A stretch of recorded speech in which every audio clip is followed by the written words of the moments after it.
ఎక్కడికి వెళ్తున్నావు అక్క? ఏం లేదు జానకి, పిల్లల్ని స్కూల్ కాడ వదిలేద్దామని వెళ్తున్నాం. అవునా? ఏ స్కూల్? ఇన్ని పక్కల ప్రైవేట్ స్కూల్ జానకి. అవునా?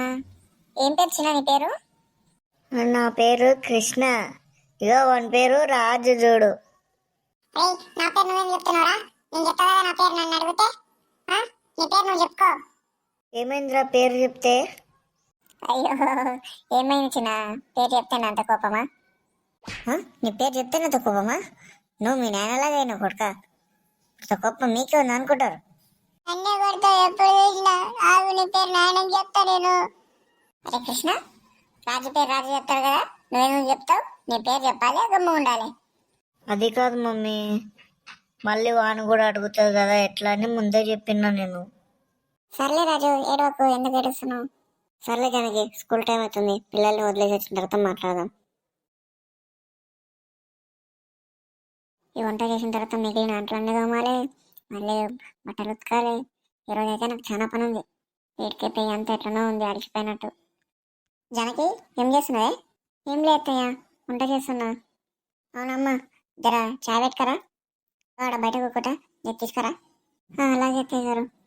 సరేనమ్మా. చే అమ్మ, మళ్ళీ ఇప్పుడు చాయ్ పెట్టాలా? సర్లే ఏదోటి. ఈరోజు ఎలాగైనా దీనికి మా అమ్మకి గొడవ పెట్టాలి. జానకి, ఏం చేస్తున్నావు? ఏం లేదండి, అత్తయ్య గారు టీ పెట్టుకురమ్మన్నారు, చేస్తున్నా. బయట కొన్ని సామాన్లు ఉన్నాయి, తీసుకొచ్చి లోపలేటు. అది వాడి దగ్గర చాయ్ అవుతుంది లేడా. అవునా? అలాగే అండి, వెళ్తున్నా. రే, ఇప్పుడు ఏం చేయాలి?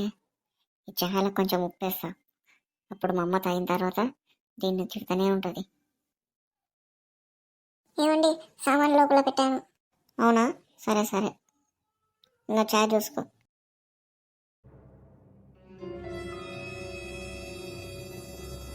ఇదిగో అత్తయ్య గారు చాయ్ తీసుకొచ్చినా అమ్మా.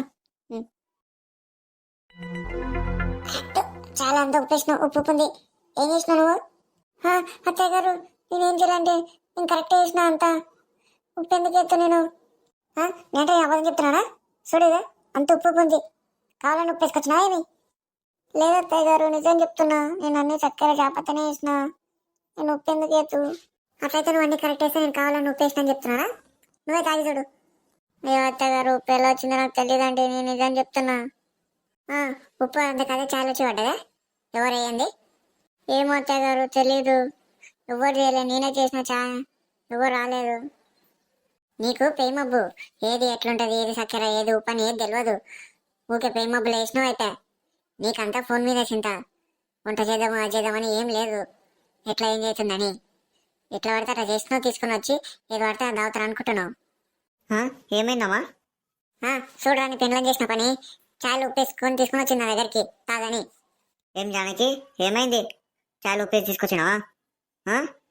లేదండి, నేను కావాలనే లేదు, నాకు ఉప్పు ఎలా వచ్చిందో తెలియదండి, నేను చక్కెరనే వేసిన. అంటే ఉప్పు అంత కథ వచ్చి పడ్డదా? నిజమండి, నాకు తెలీదు, అది ఎలా వచ్చిందో తెలియదు. నీకు సోయి లేకుంటుంది వంట చేసే ముందు ఏదని, ఎక్కడనో ఆలోచనలు ఎక్కడనో పెట్టుకుని ఉంటా చేస్తావు. నీకు చాలా బద్ధకం ఎక్కువైంది, అందుకే ఎట్లా చేస్తున్నావు నువ్వు. ఇంకా కూరలలో అన్నంలో ఏమేమి వేస్తుండవో ఏమో అర్థమైతే లేదు. ఇంట్లో నీతో వంట చేయాలంటే నాకు కష్టం వచ్చింది. ఇంట్లో మంచిగా ఉండవంటే అంతా ఏదో ఒకటి చేసుకుంటూనే ఉంటావు. నిజమత్తయ్య గారు, నేను కావాలని ఉప్పేయలేదు, అది ఎలా వచ్చిందో నాకు తెలియదు. ఏమోనమ్మా, నీ వంట కాదు, నీ కథ కాదు, నీకేమన్నా పని చెప్దామంటే పాపం వచ్చింది, భయమవుతుంది ఇప్పటికించి నీకు పని చెప్పాలంటే. ఇప్పుడు ఏం చేస్తావు తెలియదు, ఇట్లా బయటకు షాప్ పోదా అంటే కూడా అక్కడ ఎక్కడ పోతావో తెలియదు అని భయమవుతుంది. ఏం చేయాలనో ఏమో నీతోటి కంప వచ్చింది. అత్తయ్య గారు, నేను నిజం చెప్తున్నాను, కావాలని చేయలేదు, నేను అంతా జాస పెట్టుకుని మంచిగా చేసిన, వంటలు కూడా మంచిగా చేస్తున్నా అత్తయ్య గారు. నేను అప్పట్లాగా ఎక్కువ ఏం ఫోన్ చూస్తలే కదా, మీరు ఏం పని చెప్పినా చేస్తూనే ఉన్నా మంచిగా. ఇప్పుడు ఈ ఛాయలో ఉప్పు ఎట్లా వచ్చిందో నాకు తెలియదు అత్తయ్య గారు. లేదు, ఇతరులు చెప్పేదంతా అబద్ధం, ఇప్పుడు నువ్వే కరెక్టు. ఏమున్నా నువ్వే కరెక్టు. ఏమోనమ్మా, తీసుకోవా, నీ ఛాయ్ కాదు, నీ కథ కాదు, ఇప్పటికించి నీకు ఏమన్నా చెప్తే పాపం ఉంది, ఏమన్నా చేసుకుని తినాలి. ఇంకా అక్కడ తీసుకొని మీరు ఉండకు. ఏందమ్మా దీని సంగతి, రోజు రోజుకి ఇట్లా చేస్తుంది ఇది, ఏం చేద్దామంటావు? నువ్వేమనుకుంటున్నావు, ఏం చేస్తావు? నేనైతే దీన్ని వదిలేసి ఇంకో ఆమెను పెళ్లి చేసుకుందాం అనుకుంటున్నా. దీంతో జీవితాంతం మేఘనికి నా వల్ల కాదు. తీసుకున్న కట్నం కంటే డబ్బులు కట్టాలి పైసలు, అర్థమవుతుందే? అది నెత్తిలో పెట్టుకో. ఊపిన పెన్నులు మొక్కటి వేస్తాలు కోరలేద్దాం అనుకుంటున్నావు. ఏం మనిషి ఉన్నారా నువ్వు? ఏమోనమ్మా, నాకు అర్థమైతే లేదు. దీంతో ఎట్లేగలనో ఏమో. చూద్దాం కానీ ఇప్పుడు ఏమైనా పని ఉంటే చూసుకోపో. చేయని అమ్మ, ఇది వర్కౌట్ అయ్యట్లేదు. ఇంకేం చేయాలబ్బా? ఏదైనా పెద్ద గొడవనే చేయాలి.